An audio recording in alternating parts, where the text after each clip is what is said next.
यांच्यासह अजित पवार आणि जितेंद्र आव्हाड यांच्यावर चांगलीच टीका केली आहे। जितेंद्र आव्हाड यांच्या तोंडून शरद पवार बोलतायत असं म्हणत त्यांनी पवार कुटुंबावर घणाघात केलाय। सोलापूरमध्ये पुण्यश्लोक अहिल्यादेवी होळकर पुतळा परिसराची पाहणी करण्यासाठी पडळकर आले होते। दुसरीकडे जितेंद्र आव्हाड जे आहेत त्यांनी शिवाजी महाराजांबद्दल एक वादग्रस्त विधान केलेलं आहे।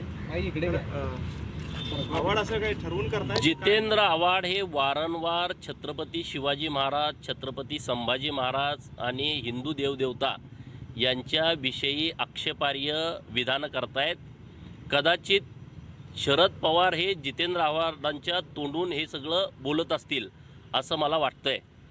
जितेंद्र आव्हाडांना कदाचित हे माहीत नाही, छत्रपती शिवाजी महाराज नसते तर हा जितुद्दीन झाला असता, छत्रपती शिवाजी महाराज नसते तर अजितचा अझरुद्दीन झाला असता, शरदचा शमशुद्दीन झाला असता, रोहितचा रज्जाक झाला असता, हे जर छत्रपती शिवाजी महाराज नसते तर।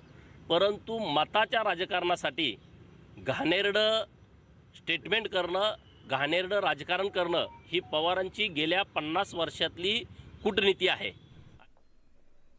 जाती व्यवस्थे